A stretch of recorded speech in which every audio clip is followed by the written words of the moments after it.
Good morning, good afternoon, everyone. Thank you for joining us for today's webinar, Why Certified Audiences Matter for today's advertiser. It's a pleasure to talk to you all, and we have a great agenda for today's webinar. But before we get started, I wanted to introduce our team that will bring you through that content today. So my name is Mike Dellapena. I am Chief Strategy Officer of InMarket. And actually, I'll throw it over to Katie. You want to introduce yourself? Sure. I'm Katie Coughlin. I head our data partnerships team at LiveRamp. Awesome. Thank you, Awesome. Katie. Jason? Hi, everyone. I'm Jason Smith, Chief Business Officer at Location Sciences, and thank you guys for spending time with us today. Awesome. Thanks. So I want to go over briefly today's agenda. So we've actually divided this webinar into three almost equal parts. To start, I'll be covering some of the key market trends and challenges that we're all facing as marketers and advertisers. I'm then going to hand it off to Katie, who's going to bring you through some of the buyer needs and wants that LiveRamp has seen from the data store perspective. And then what we're going to do is wrap up with Jason, who's going to talk about something very new to the market, and that is certified audiences, what it is, why it's important in today's marketplace, and the opportunities that both brands and agencies have to leverage those audiences to grow and build their audiences, their revenue. So a few housekeeping issues before we jump in. So we're gonna encourage you to be as interactive as possible and post some of your questions in the chat. And then what we'll do the last 10 or 15 minutes, we'll go through some of those Q&As and cover all your questions. And if not, we'll provide you with a follow-up email address for all of us to answer any questions we can't get to. So without further ado, we're going to jump in. So we'll start with some of the key market opportunities or challenges that we're seeing from a market perspective. Obviously, 2020 has been a very unusual year. There have been three major developments that I think have impacted all of us as marketers and ad agencies. And not only this year, but the holiday season, I think it's important that we not only recognize them, but look for ways to address them in ways that we can alter our marketing programs. So first is obviously the elephant in the room, COVID-19, and the uncertainty that has brought to the marketplace. So there has been a cause and effect relationship here. So obviously, unemployment is up. There are economic pressures on all of us to produce more with less, and we'll dive into that a little bit deeper. The second major development is somewhat related, how COVID-19 has really changed consumer behavior. So as an offline measurement and data company, we are looking at those physical movements in the world and being able to get a picture of what those changes mean and how marketers can deal with it. So, what is really, really important to point out here is that fresh data to reflect those behavioral changes is critically important to success. And then the third area is one that has been in the news as well for many of us in the industry, and that is the pending changes in the operating system, and specifically Apple's iOS 14. That and how consumer privacy and control is increasing, and how marketers can work with that to move their business, to move their relationships forward. So let's dive into each one of those. So the COVID-19 factor, obviously, the economic impact is great. Unemployment is hovering around 8% as of October 2020. However, there are some bright spots from the consumer perspective. So what we do at InMarket is we survey about 2,000 consumers via our owned and operated apps. And we've seen this adjustment in behavior, but also a positive outlook on the economy changing over time. So when we ask what is the impact on the economy and to rate it from minor to severe, that number has changed pretty dramatically over time. So when the COVID-19 pandemic first hit in March, that was nearly 60%. Our most recent survey, around 21% in September. So a lot of us are getting used to it. A lot of us are, some of us, a good portion of us are returning back to work. And it seems like there is a positive attitude. However, the uncertainty of COVID-19 has had a change or an impact on consumer behavior. So one of the things we've noticed in our survey looking at purchase data is, as an example, when you look at pre-pandemic and post-pandemic, there's a double-digit increase in consumers selecting private label brands over brands.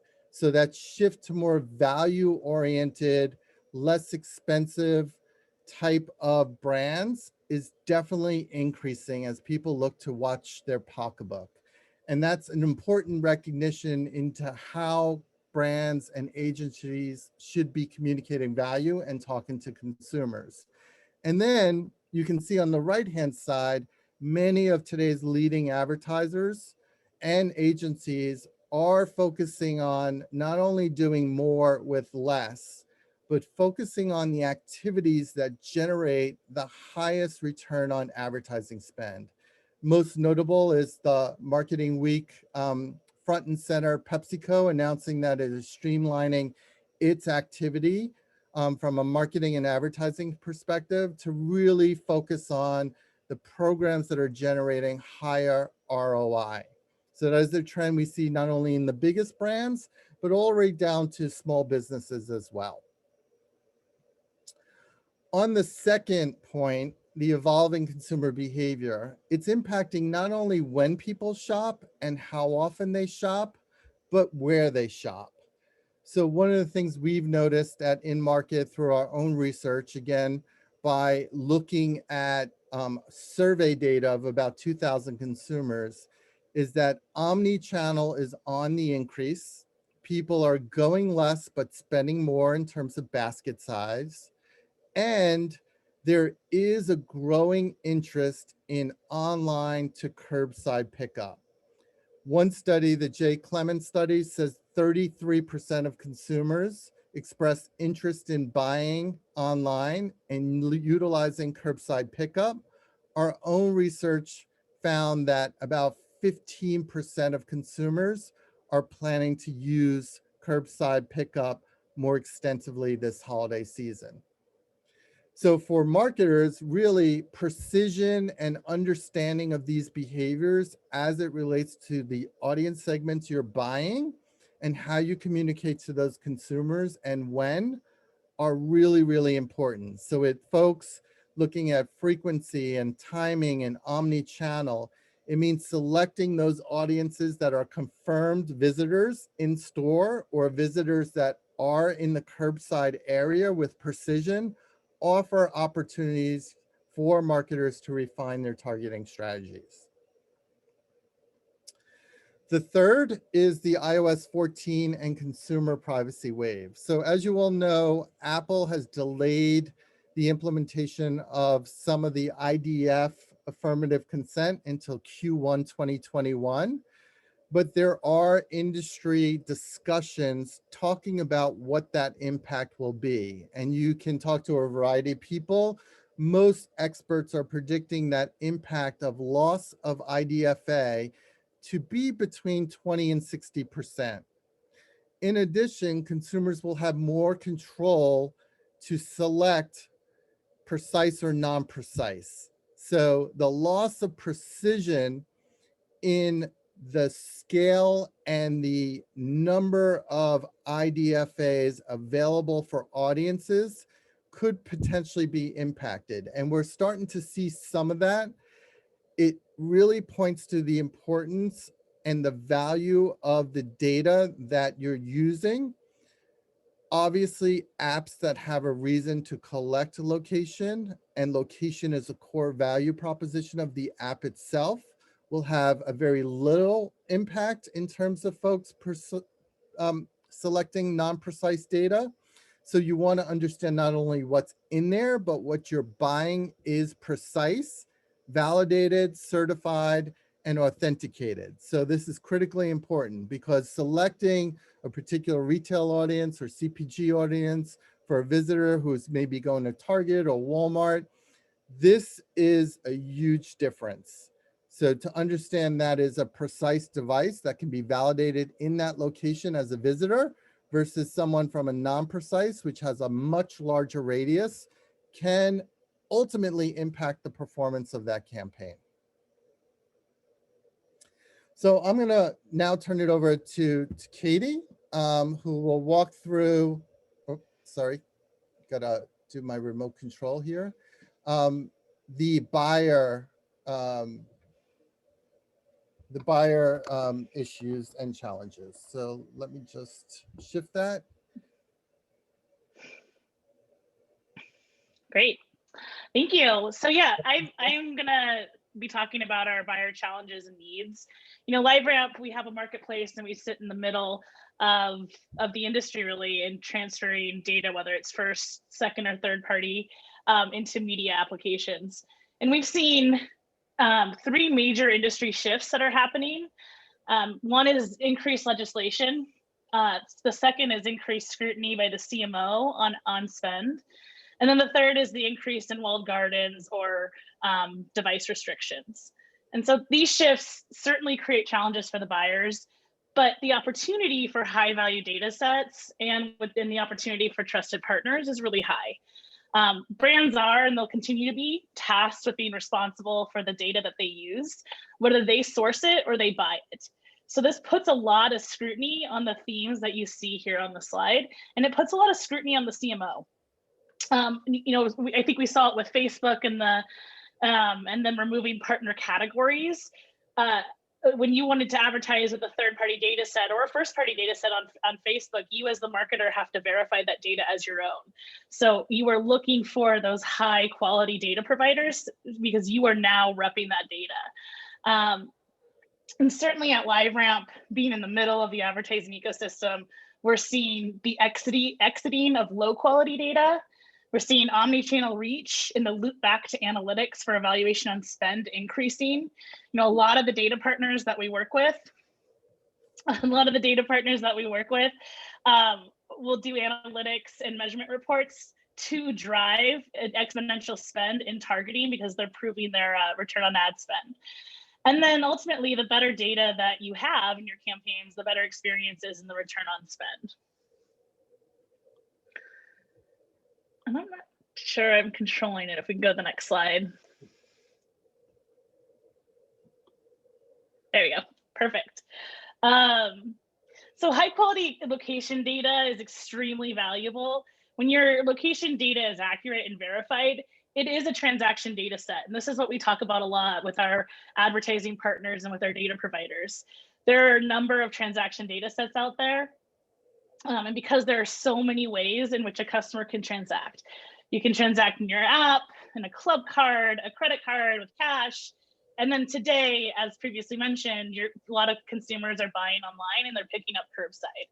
So when you are in a Starbucks, for example, you are likely buying a Starbucks. So regardless of your method of payment, you can use a high quality location data set as a transaction data set.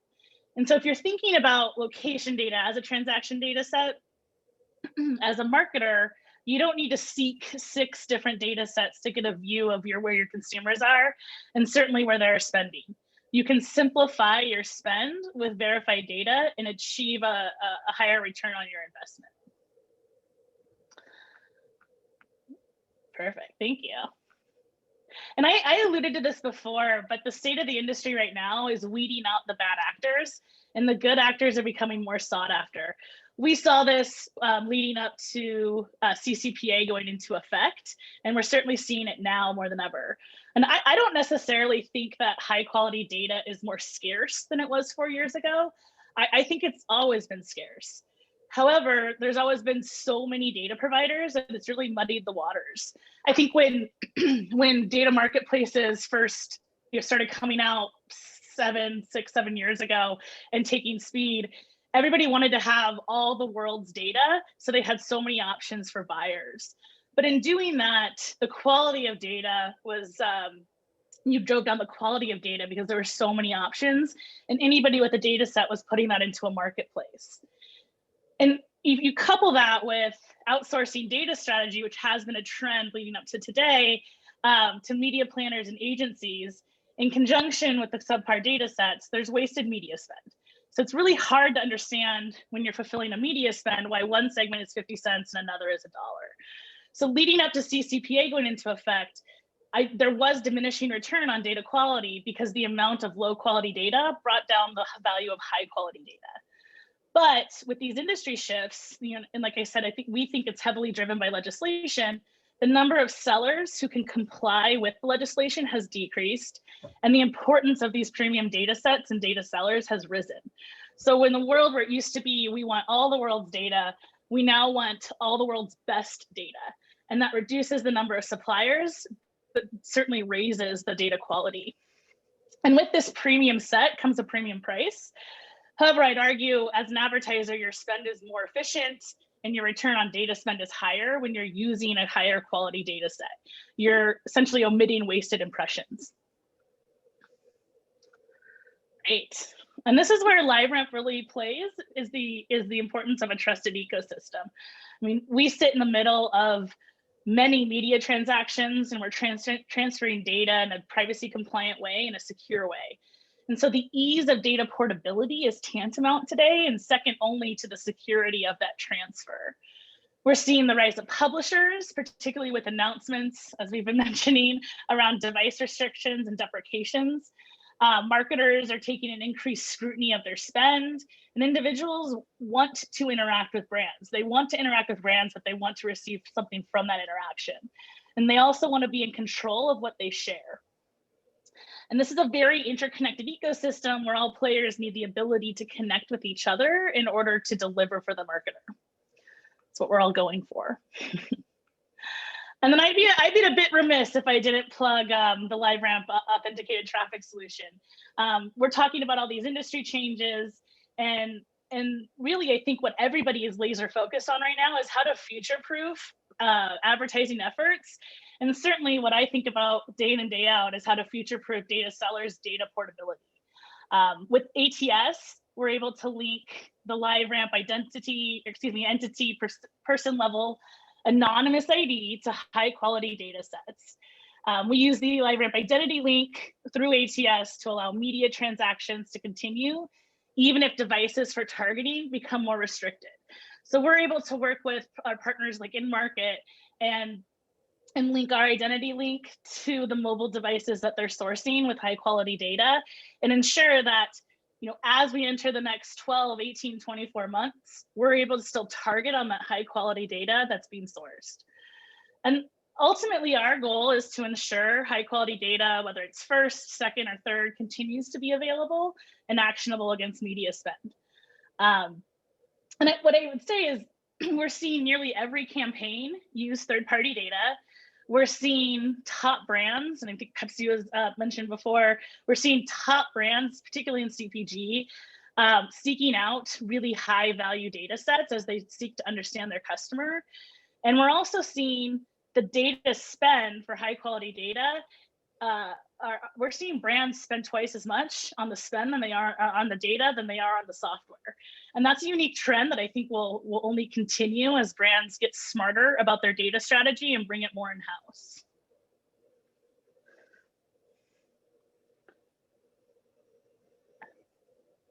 Throw it over to Jason now.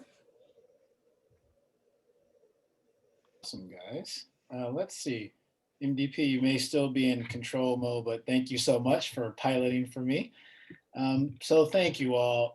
Location Sciences, if you're not familiar, is a fairly new company to the industry, and it builds on a lot of what Michael and Katie talked about, which is this market trend of wanting more control, wanting more portability, and more importantly, more connectivity of the data that they can trust and believe is going to be high quality for their targeting and performance needs. So our core offerings, to give you a bit of a landscape of what Location Sciences does in the marketplace and how we play a role in this conversation today, is we have three core services. Our first is what we call a location data diagnostic, an offering that is quite unique and valuable to the industry, and giving you as a buyer or a seller or a brand an opportunity to get a third party validation perspective on the sources and the quality of data that gets used for any of your location based needs: media targeting, audience development, measurement, and so on. Secondarily, we have a core media verification solution, a tag-based solution that essentially helps marketers understand the accuracy of impression level delivery at a POI. So very specific Latin long confirmation that the ads that you are intending to deliver to a QSR, a dealership, or retailer are actually going to your intended target. And to Michael and Katie's point earlier, well, this may seem like a fairly sort of greenspeed type of interest. Of course, you buy media to deliver where you want. We have found that poor data actually skews that understanding, and we've helped marketers improve some quality and confidence. But most importantly, what we'll be talking about today is our core service offering, which we reference as Geo Protect. The name sort of speaks for itself. This is an offering in which we're able to look at the location data that is present within a location data provider that may sit within a LiveRamp or any other operating platform, and help marketers understand the quality of that data. We talked about privacy, we talked about scarcity, we talked about the challenges of accessing high quality and value segments. Our tool gives customers the confidence that when they place the buy button, that confidence is there and something that you can rely on. So I think I'm back in driving mode, which is great. So this becomes quite important, everyone. The reason that validation of location data segments is critical in the market, and I think Michael referenced it earlier, is the speed at which location data changes. This is not a stagnant data set. So imagine you are on your mobile phone and you are walking around Times Square. Every single movement that you make sends a new GPS ping to the satellites above and represents a completely new set of data. This is why working with partners that have a fresh set of data and also has a very consistent look at that data quality becomes quite important. Secondarily, what you're looking at here with these three rings, I didn't give background on myself, but I'm a 15 plus year ad agency guy. And I remember when buying location-based segments, it became quite difficult for me to understand the taxonomy and the structure of how each supplier develops their location-based data. So above and beyond anything else, what our services provides is a way for buyers to actually standardize their understanding of the location data that they buy. Does it represent first-party data, second-party data, or Katie's reference to third-party data? Does it have a consistent definition of timestamps? Does it look at a consistent view on how you define that particular store? These all seem like pretty standard and fundamental elements of how data is sold and purchased, but we continue to discover a wide variance in these sort of normalization tools, and we give marketers a chance to really have a standardized and optimized way to make the best choices that you need to make for your business.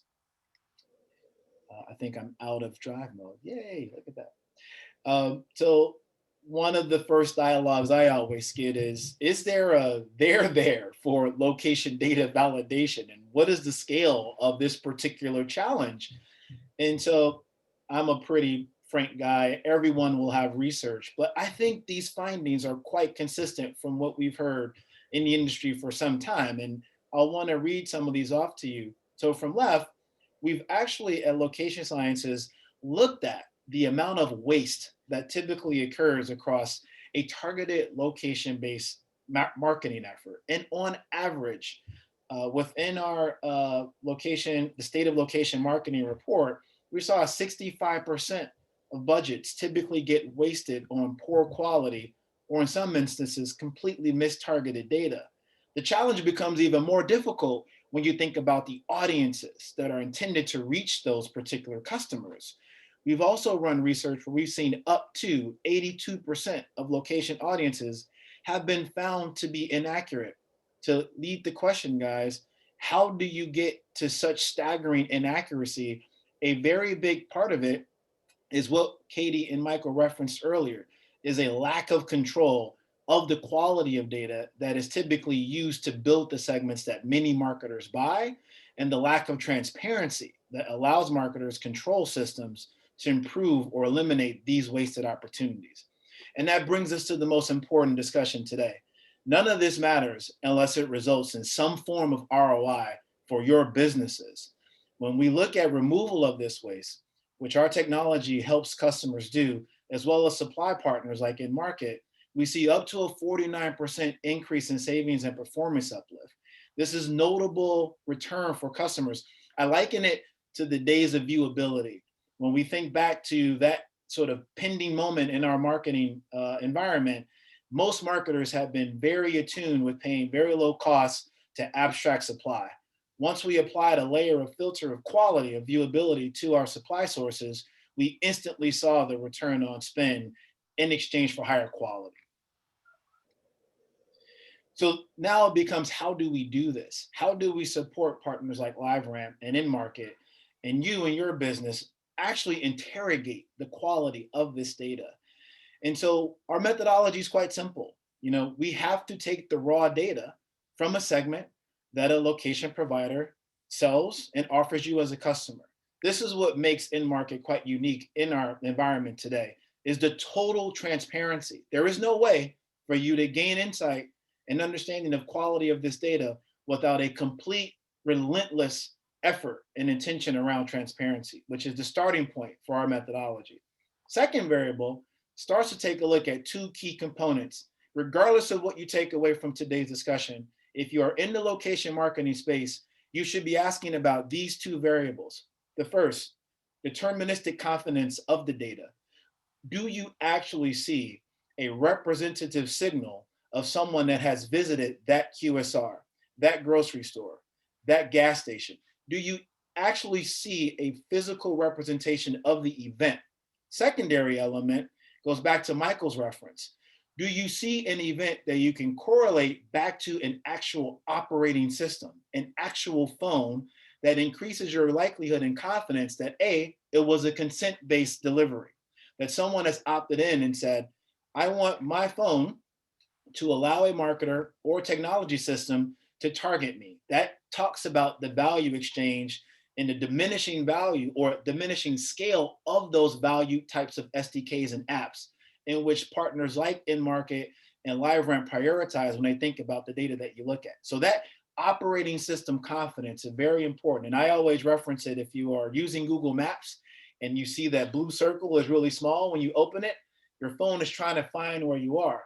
But as that blue circle gets bigger, there's a higher likelihood that I could not be at the Mariano's on the corner of Belmont and Western. I might actually be at the Wingstop right next door. That is a critical faulty sort of impact on not just your targeting, but more importantly, your measurement. Third and final is that we take a look at the POIs and how accurate those locations are. We run a sort of script that gives a sample analysis of, are these current representative locations that make sense for targeting? And then the last, which is what I'm going to peel into, is a credible element of our technology, which is a tiered classification of the audiences that you buy. And we'll dive into that on the next slide. So as we run an analysis with partners like InMarket and surface these audiences within LiveRamp, we don't provide a good and bad solution. Many customers and many of our partners ask us, who's the best in the industry for location-based data? That is a decision that you as a buyer want to make. However, what our technology does is gives you a spectrum of optimization opportunities that allow you to make the best choice for your business. Let me talk to you about how we do that. So our first tier is optimal. This is an audited set of devices that have been sold or purchased or developed within your audience segment that meet our highest tier of quality. That highest tier says that, back to those 2 points, we saw deterministically that events actually were recorded within your parameters. Secondarily, I talked about that blue circle. We saw that blue circle being very small. That makes a hell of a difference. You can see it visually here. This is an image of a real big box retail store. When you have this optimal signal and you have that validated, now when you look at return on ad spend and performance of visitation, you can be quite confident that that is occurring. And it becomes critical to look at audiences that represent this type of confidence. However, as you go down the spectrum, maybe you have an interest in targeting people that were close enough to your store. So what you see in a moderate sample, which is our second tier, is looking at devices that were deterministically within a POI shapefile, but that circle, that operating system confidence was much larger. So you can physically see this. This inner red circle is your dealership. That's where people are actually on the floor walking around a lot looking for vehicles. This outer circle is maybe the next tier of proximity. That may be fine for you if you're looking for people that may be in the parking lot, may be well-intentioned. However, you can see up top, some of those audiences may actually be on a road that's passing by your dealership. So missed opportunity. So we give our suppliers and our partners a chance to actually look at that and say, based off of the campaign parameters, maybe this is a data set that feels important to us. Our last tier is what we call insufficient. And that last tier, sorry, Michael, that last tier is essentially a miss on all of our metrics. We don't see the device or the event occurring where you want, and that signal is very, very large. So you could actually be targeting people that are miles or certainly at least blocks away from where you want, and is likely a signal or device and audience set that you want to omit or block against your purchase behavior. Okay. So how does this look in real life? So how we got here today and why location sciences is participating in this particular dialogue is that we have conducted several audits of suppliers. These are blinded but well-known location data suppliers in the market, in which we're able to provide complete transparency and optimization control to our buyers. And what you see here left to right is a result of these audits. Your first two suppliers represent a high volume of optimal segments. But more importantly for a buyer, they also represent an opportunity to scale that optimal quality, which is what we're looking for. Can I get good quality confidence, but can I also reach more people?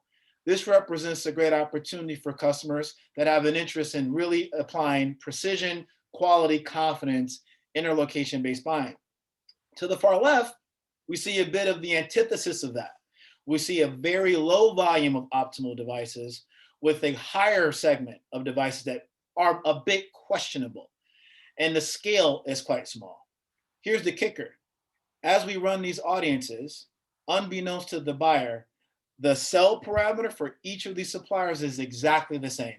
We can sell you the same scale, we can sell you the same quality, we can sell you the same reach. But this gives you a look under the hood and complete confidence and transparency in what you do. And time again, when we've audited in-markets data, they consistently show up in this top tier, which is why we have essentially decided that in-market represents a certified audience opportunity for marketers today. Now, why all this matters, certainly for me as an ex-buyer, is about performance. So if you imagine the attribution solutions that you use, if you're in a CPG category, maybe some of the participants have worked with me or seen me in our industry before, I've worked in that category for many, many years, media mix models. All of those performance models rely on the data that is input from your ad servers or any of your sort of source collection methodologies. So what we're doing here is by buying segments that are certified and qualified with verification, you're now passing back certified data into your performance. That's the key. So you're qualifying certified data up front to improve the results on the back end. The workflow becomes extremely important. What in-market has done is essentially created an opportunity to buy against this level of confidence on a pre-bid fashion. No buyer, certainly in current COVID times, needs more work on their plate. They've made this process simple. Click and buy, execute with the confidence and validation. And then most importantly, with Katie and her team, now for current customers of LiveRamp, if you want access to these segments, there's no need to look any further. They're present right within LiveRamp's platform, easy to execute and apply against your buying needs. So I think that might be a bit for me. And if so, I will turn it back over to Michael. Thank you for the time. Thanks, Jason. So as a leading location data provider, we were thrilled to sign on to this project. This program has really pulled the covers off of the data ecosystem and allowed a level of transparency where buyers can buy with trust. And I think we muted Michael.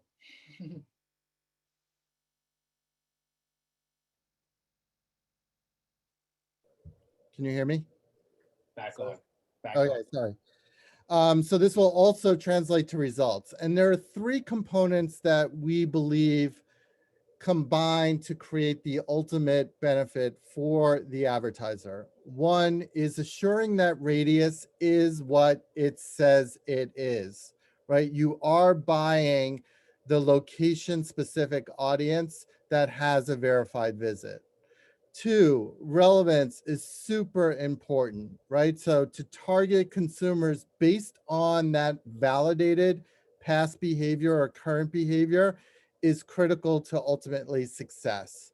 And then third, we know from multiple case studies, when you combine those two things, the radius and validation that a visit did incur, the timeliness and relevance of the offer, you achieve ultimately fantastic results. So that accuracy and precision really is at the core to what we talked about earlier, right?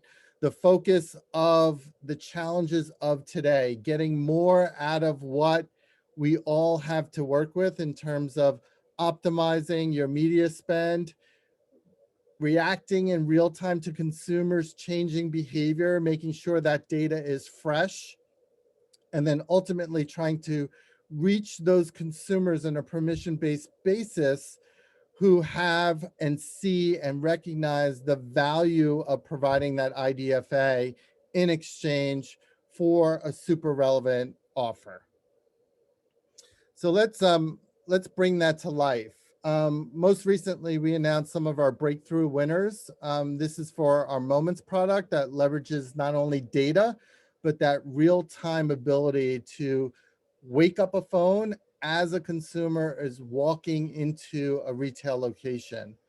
And what our clients at PowerCord and Steel did was they looked at past visitors, validated to hardware stores. So that Ace Hardware, those mom and pop stores that sell and distribute their products.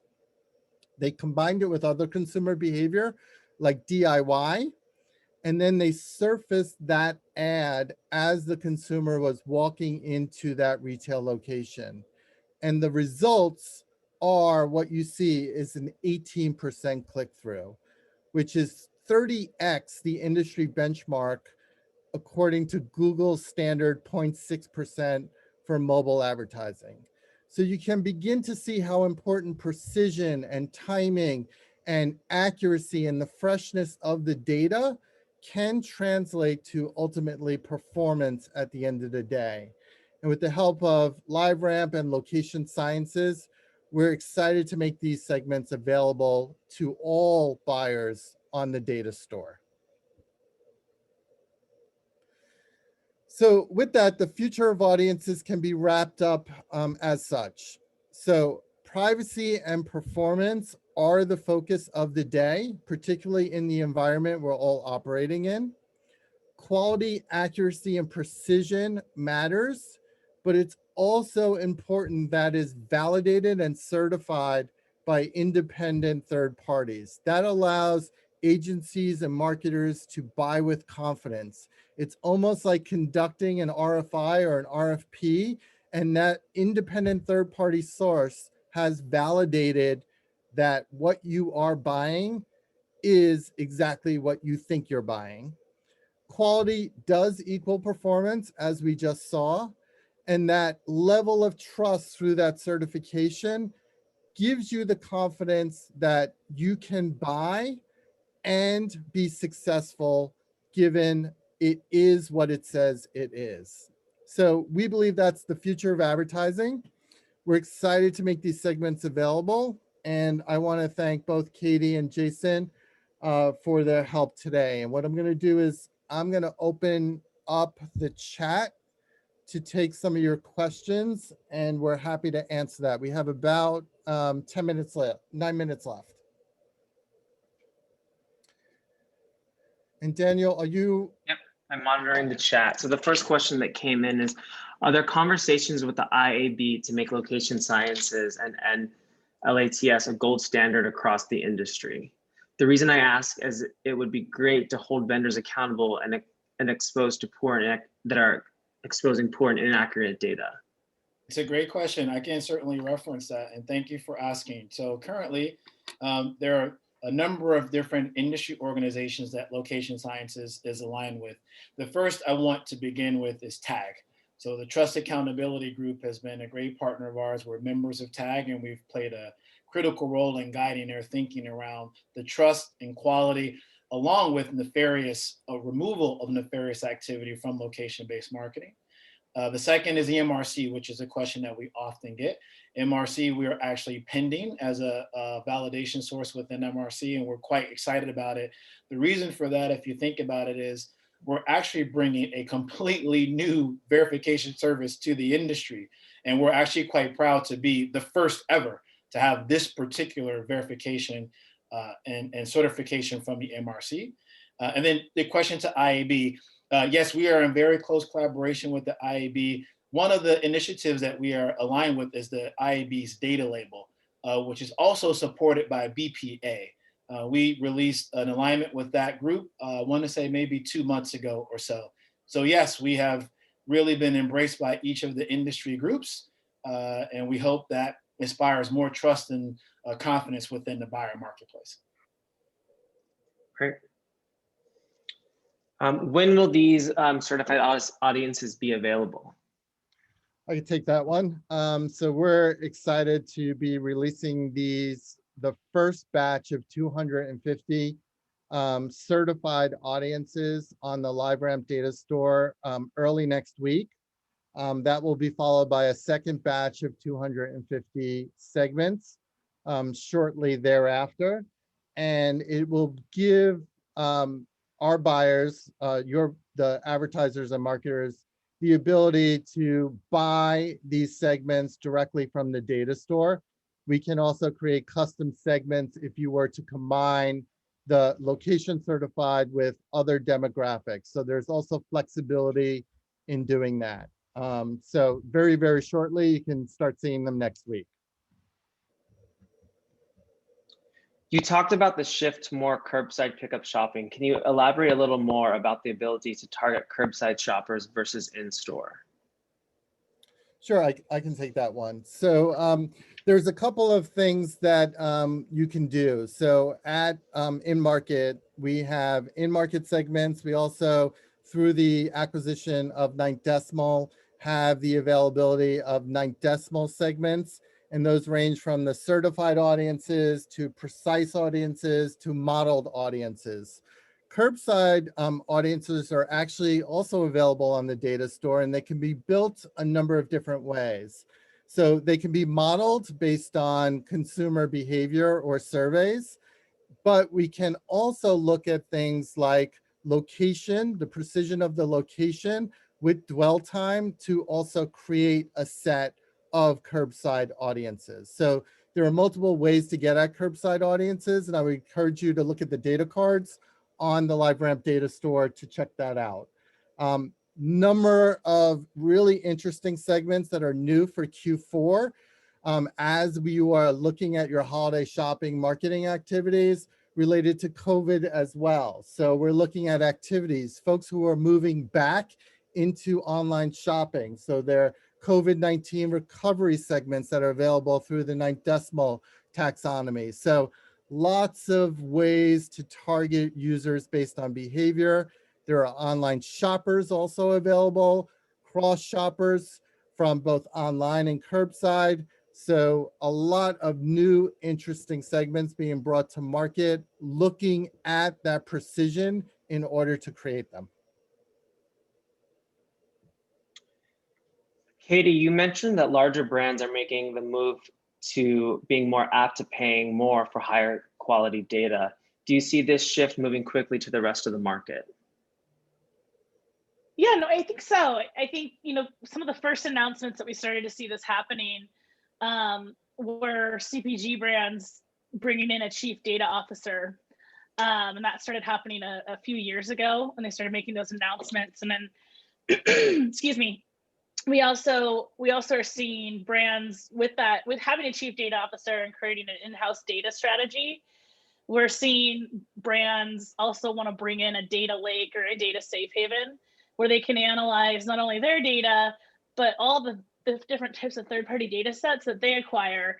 And I also think we're seeing a shift to the data strategy. You're still going to have to outsource some of your data strategy, but we're seeing a shift of that also coming in-house as well, as the CMO is looking at how he or she is spending on third-party data. It's imperative. You need third-party data. We rarely see a campaign go out that doesn't have third-party data attached to it. You need to go beyond what's in your CRM. But yeah, no, I think CMOs today are tasked with, how do I maximize my investment? How do I cut my ad spend? And also, how do I analyze or seek partners to do that analysis of what I'm actually doing with my budget? So we're seeing, and then we are also seeing the spend on data to be more than what the spend on media or the spend on software is, which I think is well, that's good for all of us in the data business. Yeah, I would also add that attribution is a really important component to this, as Katie referenced, right? So it's not enough just to buy the audience, but also the ability to measure visit uplift or purchase uplift off a media buy, particularly when you're spending that kind of money, is critically important to arming the buyer with the intelligence they need to optimize the campaign moving forward. So this very much goes together, right? How, as marketers operating in the economy that we're operating, do we make the most of every dollar? And that means making an impression to a purchase, the process of evaluating that as comprehensive and tight as possible. So, we're pretty proud at In Market with the acquisition of Ninth Decimal to be able to do that. So we would encourage everyone to actually look to close the loop on those initiatives and A/B tests, prove the value of the certified audiences. I think you'll see a remarkable amount of insight on the return on advertising spend. Jason, what has the agency perspective been with the introduction of this type of certified data? It's a great question, and thank you to the person that asked. I think the agency perspective has been, finally, part of it's because what happens in an agency world is when we're looking at location-based audiences, and I'm still referencing it as we, yeah, it hasn't been that long ago. But I guess I can. The way that agencies have traditionally and continue to understand the quality of location data is typically based off of some form of a manual RFI. I know because I've built them, conducted them, and made some great decisions by using them. And those RFIs, then, and the person that asks, is typically a sort of list of questions that you want to understand. Is it SDK data? How often is the data refreshed? Is it privacy compliant? And so agency groups have been long making decisions about who's great, who's qualified, who can you trust off of self-submitted responses from suppliers. This is how the industry works. So us being able to offer a third-party validation tool that gives complete transparency into this and removes the objectivity of it, or the subjectivity of it, has been a welcome response to agencies.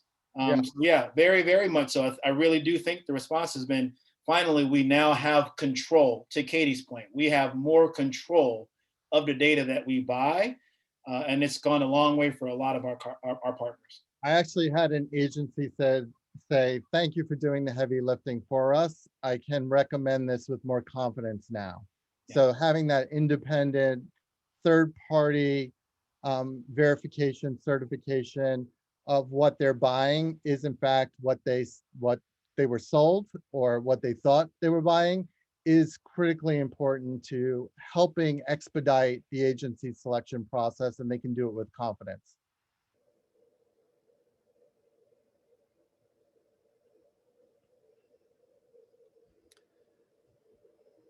We're good? Up to the end, yeah. We're gonna make sure everyone knows we're gonna post this on the in-market website, and we'll send the playback as well as some information to everyone who joined.